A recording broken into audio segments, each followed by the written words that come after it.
Welcome back, everybody, to the G and Finn Show, coming to you live on 92.1 FM Rebel Radio here in Oxford, Mississippi. It's a rainy Monday afternoon.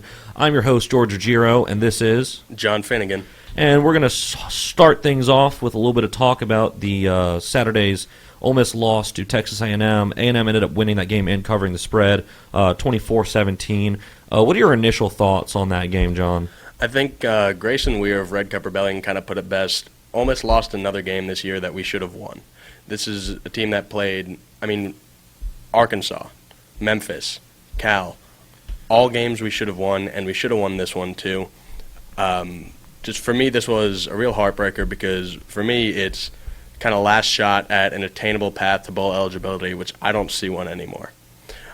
And for me, that's no bowl games in 4 years. Nobody that attends Ole Miss will go to a bowl. Nobody that's currently at Ole Miss has ever been to a bowl game for the school, except a few like fifth or sixth years. Yeah. We've got some people in their victory lap that's really not turning into a victory lap realistically. So for me, it's another game we should have won, and a little illuminating too. This is cool with a brand new chancellor who hasn't yet to be introduced, no athletic director, and a coach that people are really starting to worry about. But what were your initial thoughts? 'Cause I know we were both at the game. Yeah, it was just such a disappointing loss to me because I felt as though Ole Miss controlled the game for huge stretches of time there. And realistically, even looking at the numbers, Ole Miss outplayed A&M. It just came down to what we mentioned on Friday, being opportunistic, getting those turnovers, and then capitalizing on them. And we did. We forced a lot of turnovers, especially in the first half. This game felt like Ole Miss was controlling the game, just the score never showed it. And third quarter for me, there were a couple drives, ones where we switched it up. One of them was the drive where we ran a wildcat play. That was a lot of fun. Yeah, well, but at the end of it, and it was the same with the interceptions and the same on these long, sustained, like 4, 5, 6 minute drives. Didn't come away with any points out of them. That's one of the worst parts of this loss to me is the amount of time that Ole Miss spent on certain drives only for them to just go nowhere. I'm looking at just the play-by or the actual drive-by drive. There were times where Ole Miss would either sustain a drive for upwards of 3 minutes and then have to take a field goal and miss, or they just gave the ball away. It really was incredible, the amount of squandered opportunities by this Ole Miss offense.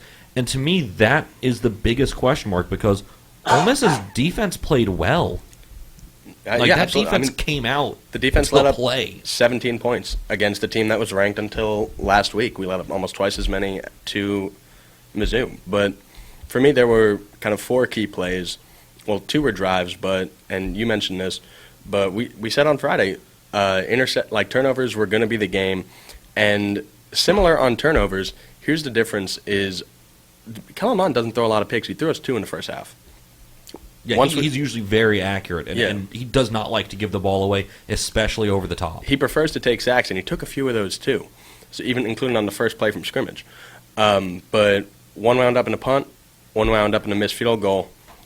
When Plumlee refused to take a sack, scrambled out back 12 yards, lost the football, almost Shea Patterson-esque, the way he tended to lose the ball when he fumbled. Scoop and score, that took the lead. And then, we can talk about the onside kick a little later, but... Can I say something about that, specific play, that scoop and score? That specific play, I think, was really what ended the game. Because it's not just that they scored and took the lead again. That was just such a deflating play. Something like that to happen. And we were driving. Exactly. We were on our second or third first down. It was a 65-yarder. It's not like this was, from the 20 or from the 15-yard line. No, we were marching. End. We were moving the ball down the field, and then all of a sudden, gone. And they score. Yeah, and sometimes, and I think Plumlee will learn this, but sometimes the play is throwing it away.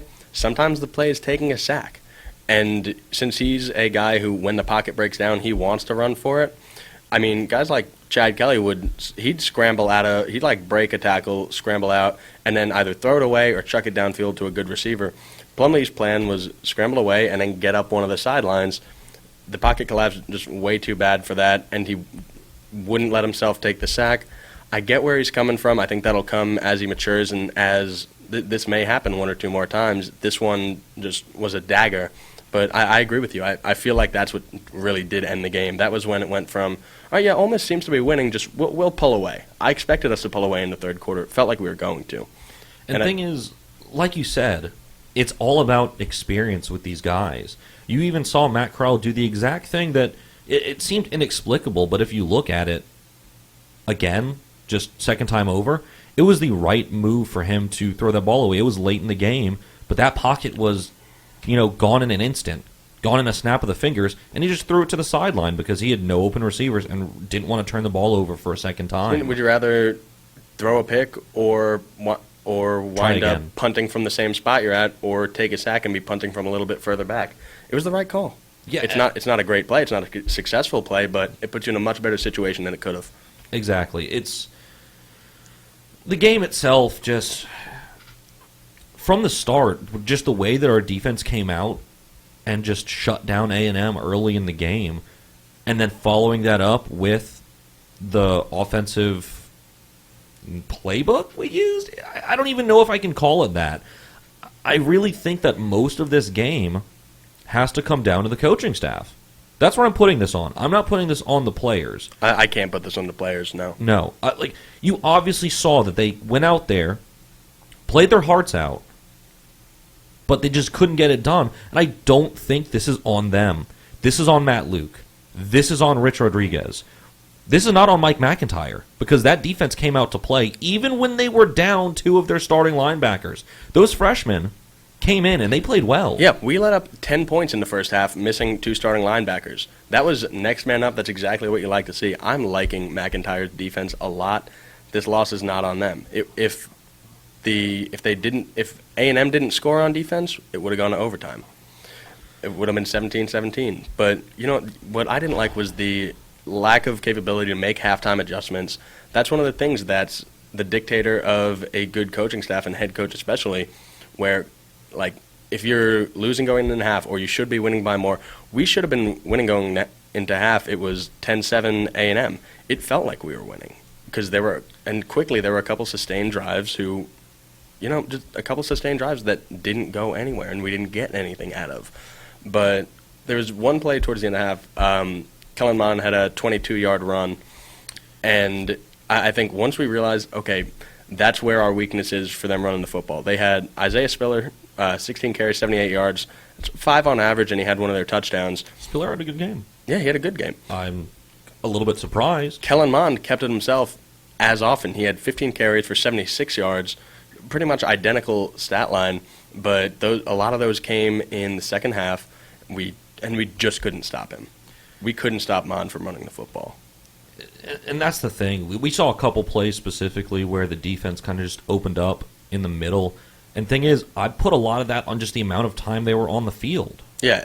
This is, again, much like what happened in seasons past, specifically under Phil Longo, where the offense would either score too quickly or just give up the ball so quickly. A&M possessed the ball 9 minutes longer than Ole Miss did. 9 whole minutes.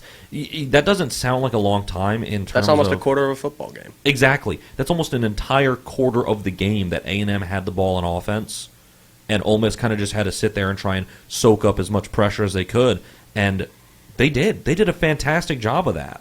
Yeah, I completely agree. A little bit worried about injuries. A couple of our running backs, Ely and Scotty Phillips, both left the game early.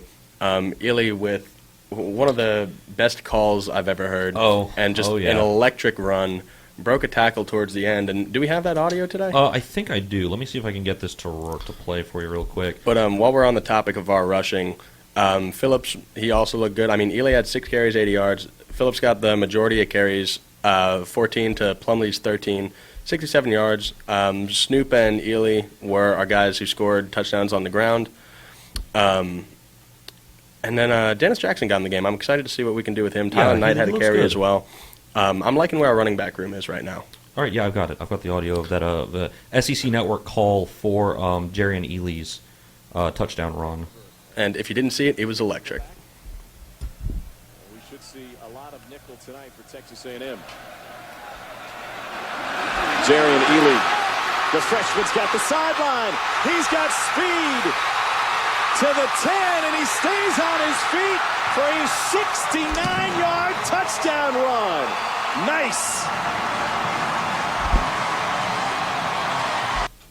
So, just an electric call. He broke a tackle towards the end, and you know what?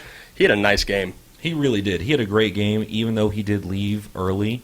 I think they gave him. I'm not 100% sure. I saw late after the game, Matt Luke give a quick update on the injuries to those running backs.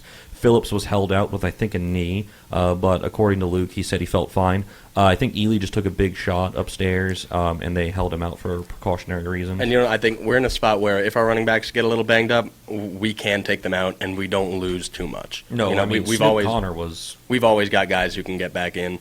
And, coming into a bye week, they've got 2 weeks, and the injuries didn't seem serious. So I think I'm feeling okay about that. On the receiving end, we got shut down through the air. Yeah, we got absolutely shut down through the air. We completed less than 50% of our passes. Corral's QBR, Awful. 34.8. Plumlee's 24.1. It's not even that. Like, I get it. Like, QBR is a good, measuring stick for a quarterback. But this just comes down to they could not throw to their receivers. They could not get the ball downfield. They only put up 155 passing yards. 155 not between one quarterback, between two quarterbacks. 155 total in a pick. Plumlee had 31 yards through 31. the air. How many? Okay. On 12 attempts, 4 completions. 4. 2.6 yards per attempt. That's just exasperating to me because think about that for a second. 4 of 12. That's 30%. That's just incredibly bad. That I don't know if it was the scheme, if they were just using him essentially as, if we're looking for like an NFL type, comparison, a Taysom Hill, where he just gets back there and doesn't throw the ball. I don't understand. I don't know what's wrong. Why he can't complete passes. Yeah, he's a quarterback. That's the thing. I know we don't use him, we're not using him in a traditional fashion, but he needs to be able to complete his passes because we forced Missouri to respect his pass a little bit. He threw a nice deep one, and they didn't know what they had in him because he hadn't played too much. But going through the rest of the season, teams are going to look at this game and realize, yeah, Plumlee can't throw the ball. I'm not too worried. We can cheat a little bit on this. And the thing is, what's even more infuriating to me about that is, sure, Corral didn't have a great game. He was 10 of 17 for 124 yards and a pick. The pick, it was just, I'll be honest, it was an underthrown ball, but it was still a really good play by that defensive back who made that pick. But Plumlee still got the majority of the snaps. He was 4 of 12. He also had 13 runs. He got more game time than Corral, yet he was completely ineffective in both facets of the game. He was 13 carries, and he averaged 2.9 per carry. It basically means if Plumlee kept the ball himself or threw the ball, averaged about 2.7 yards per play. That's horrendous. I don't actually have anything to compare that to. That's just horrible.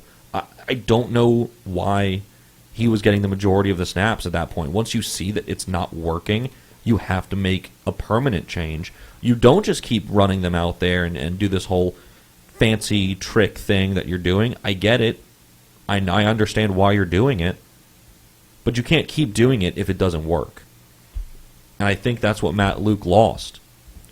He said, we're going to do whatever we think makes the team better and gives us a better chance to win. But obviously that wasn't the case when they kept switching out the quarterbacks. I don't have anything else really to say about that. It's just disappointing, especially in a game where realistically they could win.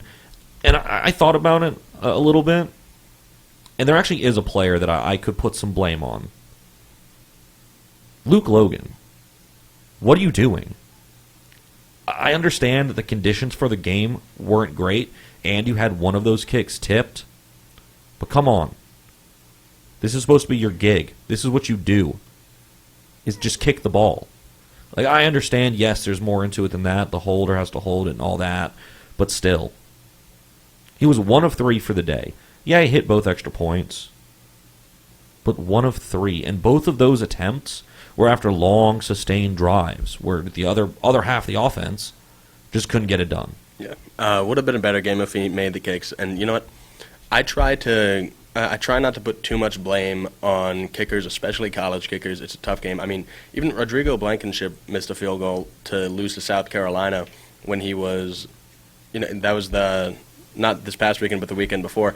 He's made game-winning kicks in the playoff. He's a senior. He's a graduate. He's a grad student. He kept his and last he's year of eligibility. He's automatic. icy. He's friends with Quavo. That's the coolest thing I've ever heard. But even he missed a kick in a big game. So I try not to put too much blame on kickers, but it's somewhere in the kicking or coaching there's something wrong. Look, the guy should be making his kicks, but I don't want to blame him for it because you know what? If he's struggling with kicks, you need to either column A, figure out how to make sure this guy can make the kicks we need him to make, either scheme so kicks aren't getting tipped at the line, or and what I'd suggest at this point, because he has been having he's been struggling all year, you got to stop kicking from there. You got to either go for it or punt, because if you know you've got such a minimal chance at it, either go for it and try and get 6 points, or at least close enough for him to make it. If he can't make it, you got to be able to trust your kicker. And if he doesn't trust himself and he knows that, all right, they're putting me in a situation where they don't even expect me to make this, you got to trust your guy at a certain point. I want to put most of this on coaching. Luke, best of luck to you. I hope you get things together by the end of the year. I wish him nothing but the best, but coaches need to put him in a position to succeed as well. And that's the thing. Just off the back of that, even if I realistically don't know if them going for it or punting the ball away it would be helpful at all, because isn't that the coaching staff then just saying, "Hey, we don't believe in you. We don't think you can make this kick. That's why we're switching up the game plan." Where if they have to game plan around him in a negative way, I don't see how that helps him. It's really just a tough situation. Yeah, and you know what? That's fair to say. That's fair to say. And it's not like it's a position where you can just pull someone off the shelf or it's next man up. Yeah. Most teams don't carry multiple kickers. No, you've got your guy. He's not going to get hurt. He's fine. And and if he gets hurt in the game, then maybe you try and figure out what you're doing for next week. But for the rest of the game, you go for 2. I wonder if Mac Brown can do it. If he can place kick. I've got no idea, but he's had some nice punts. He had a pretty good game, averaged 45. And one thing I forgot to mention is A&M's punting, field flipping. They punted 5 times. We punted 6. 52.2 average yards on that, and none of them wound up in the 20. But that's because they were punting from pretty far back. Those were a couple situations where we forced them to go 3 and out. But you know what? Even if they were at like the 30, 35. All the fields flipped. We didn't get the ball in great field possession all too much. No. And thing is, the only times we did were when we got picks, and we didn't do anything with those. No. Austrian Robinson and Dante Evans for our interceptions, by the way. Yeah, and the thing is, even our punt returns, Elijah Moore, who's just a great receiver, only returned one of those punts. There was one of those was a kickoff, that went out of bounds for a penalty, which gave us the ball at the 40, but still, I don't think did we do anything with that play? I don't think we did. I don't believe so. It was just a game of just pure inefficiency and really just disappointing loss going into the bye week. That being said, we do have a bye week. Yeah, so a little time to get things together, figure out what went wrong, and that the onside kick at the end, that got a lucky bounce if you didn't catch it. Well executed. They motioned, I forget who it was, but they motioned somebody. It looked good.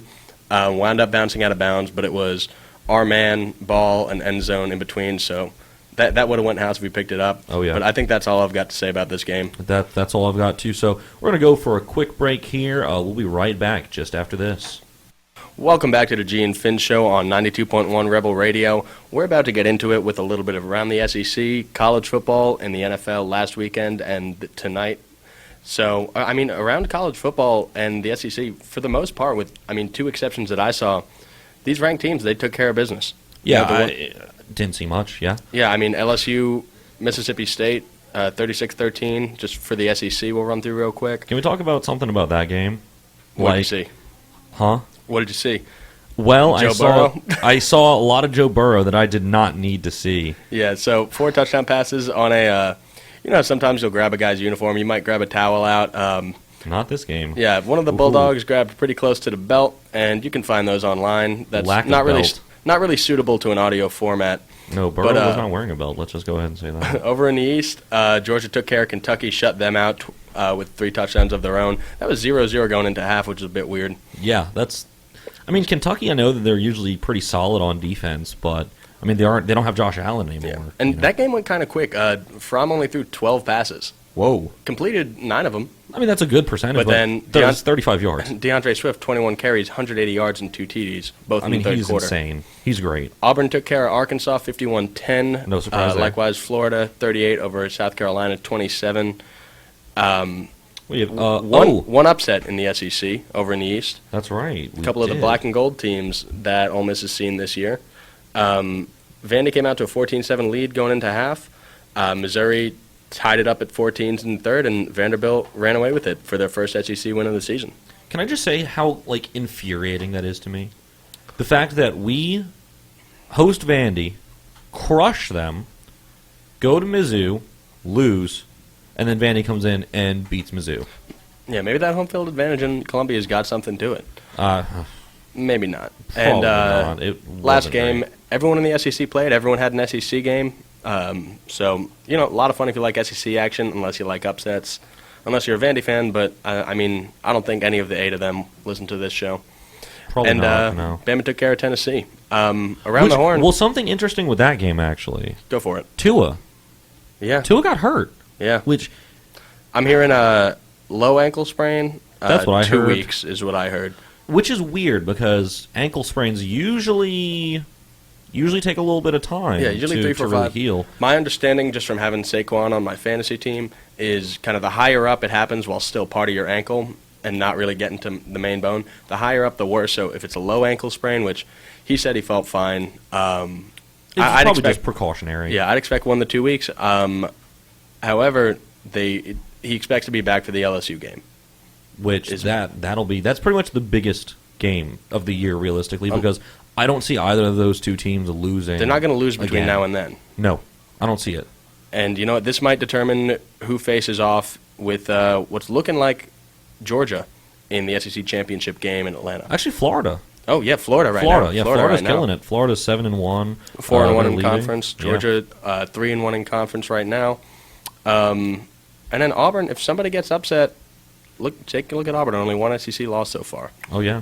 But What around the else we horn, have from college football, there's not a whole lot really. no, not too only much 2 chaos. upsets really. Yeah, no, actually only 2 upsets from the The ranked games. top yeah. 25. Illinois Yeah. took it to Wisconsin, 24-23. And I feel like Wisconsin perennially ranked just outside of the playoff, within the contender range, but outside of the playoff conversation, and then just one inexplicable loss. I mean, I'm not going to say I didn't expect it because I've never really been high on this Wisconsin team. I was 2016. I wasn't 2016. Well, that was just an overall really, really solid team. But this year they didn't really show me much that really, stuck out to me as saying, okay, this team is really, really good at something. Wasn't a real reason for them to drop in the rankings until this week, but taken down. Where are they at now? They are 13, something like that? it's been released, but they were at 6 going into the week. I'll pull it up. Yeah, that'd be great to have. And that's a comeback by Yeah, Illinois. Wisconsin's at 13 now. They dropped mightily. Pretty They dropped significant. 7 slots. But you know what? Losing to Illinois, That'll do it. and believe it was at Camp Randall in Wisconsin. Or no, it was at Illinois. Either way, going So- on the road to Illinois, it's not as though that's a high power team. Realistically, No. they just went out there and got beat. And it then happens. in the other ranked matchups, we had Michigan, Penn State. We both expected Penn State. Didn't expect it to be that close. Michigan started to come back. It was 21-7 going into half. Wound up losing by a touchdown, 28-21 to the Nittany Lions in State College, Pennsylvania. Patterson had to throw 41 passes, playing from behind the whole game. Which you don't want him to have to do that. Yeah, You completed really don't. close to 60% of them, almost 300 yards, 1 interception. Florida came back against South Carolina. It was 20. It was, Let me see this. I believe it was, I want to say tied going into the fourth quarter. Yeah. Florida tacked on 3 touchdowns in the fourth quarter. South Can we- Carolina with just 1 as an answer. Can we talk about how some of these backups are really stepping in and just performing. I mean, look at Kyle Trask. Yeah, this I game. didn't expect much from him. Neither did I, but he went 21 of 33 for 204 4 TDs. touchdowns. And you know what? What that tells me is only 200 yards, but 4 touchdowns. That's saying in the red zone, they're trusting him to throw it. Yeah, they were effective. They're not getting back to their efficient. running backs. And then Tavian Feaster on South Carolina, he had himself a day against us a year ago. 175 yards against Again, Florida, I mean, against a good Florida defense, which I feel like they always have. Yeah, Florida's just a great defensive school. That's just what they do. Other games, we talked about Auburn and Arkansas. Oh, a game that I picked out on Friday that I thought would be pretty good. I was right. Yeah, it was a good game. Oregon and Washington. Yeah. Oregon ended up just winning by 4. And Came back. too. Yeah, Washington was leading at one point, and They were, Jacob they were Eason- leading most of the game. Jacob Eason. I mean, if you haven't heard that name yet, You will need- soon. You need to pay attention now because he had a game, 23 of 30, 289 yards and 3 touchdowns. And on the ground, one of their running backs, Salvon Ahmed, Oh, he's great too. 24 carries, 140 yards, and tacked on another TD. And those guys were all the difference in the world for Oregon to take down and knock the Huskies out of the top 25. Now, I remember we mentioned on Friday while we were looking at the ranked-on-ranked games, we saw the Utah-Arizona State spread was something crazy. It was more than 2 touchdowns for teams ranked 13 and 17, I respectively, think it for was Utah 16 and a ASU. half last week, if I'm not mistaken. And we're like, that. You know what? That seems kind of high. 21-3 Utah. I mean, Moss became the all-time leading rusher for that Utah squad. I don't really have much to say about that game. I didn't get to catch much of it. Again, big Pac-12 matchup, but still, like, Pac-12 matchup. Pac-12 matchup. Really, realistically, anything can happen. Another game that we picked out that we did miss one. We were a big miss on one of these games. Boise State and BYU. Yep. BYU ended up winning that 28-25. What is this BYU team? I have no idea. Because the thing is, they'll go in and lose to in conference. They're 2-2 in their conference. But then they go out and beat out of conference like big name teams. Yeah, Like, I mean, they beat Tennessee. Now they've beat a very good, a top 15 ranked Boise State team. I do want to mention, I think the stat you're looking at, I don't think BYU is 2-2 in conference. That they must be given the home or away. home and away. Excuse me. Yes, that's right. And That's my then bad. one game, probably the most exciting game I watched. Iowa-Purdue was actually a pretty good game. I don't know why I had that on, but I don't think I knew where the remote was. That's I was fair. really looking forward to Kansas, Texas. They went into the fourth quarter tied at 24 apiece. Kansas tacked on 24 in the fourth quarter. Texas tacked on 26, won 50-48. Sam Ellinger had a day. 31 of did. 44, 400 yards, 4 touchdowns. Is it bad that I'm still not like high on Ellinger? Like I still don't see it in him. Like, yeah, that's a day, but it's not like Kansas is known for their defense. You know, it's still a Big 12 matchup. And it's not a good Big 12 team either. No, like you know, I think- expect that out of a quote top tier college quarterback. You expect a day like that against Kansas. Yeah, I think it's a little early to say on Ellinger. I can't say I've watched enough Longhorn football this year to have a good read personally on myself. For him, I've seen some of the Kansas game where he looked great, and I've seen statistics for him this year. So early to say, I don't think it's bad that you're not sold on him yet, but keep an eye out. I mean, as everybody's opinions develop with it, we'll see. And, do you see anything else in college football that you liked? I did like the Hawaii game in the middle of the night. There was one real fun pick six in that one. I'm kind of surprised by just how well Baylor and SMU are doing. SMU and Baylor are both undefeated. At this point in time, like after, Sunday's re-rankings, Baylor is 14 and SMU is 16. And this isn't poll inertia either. They've been growing. They've been climbing steadily. They've been getting up there every week. They've just been coming up. I mean, Baylor took a jump 4 spots this week, and SMU took a jump of 3. Yeah. But that's coming with a loss from Michigan and a loss from Wisconsin. Yeah. And, so I think that's kind of all I saw in college football Same this here. weekend. NFL, which games did you catch? Which ones did you like? Which ones do you wish you turned off?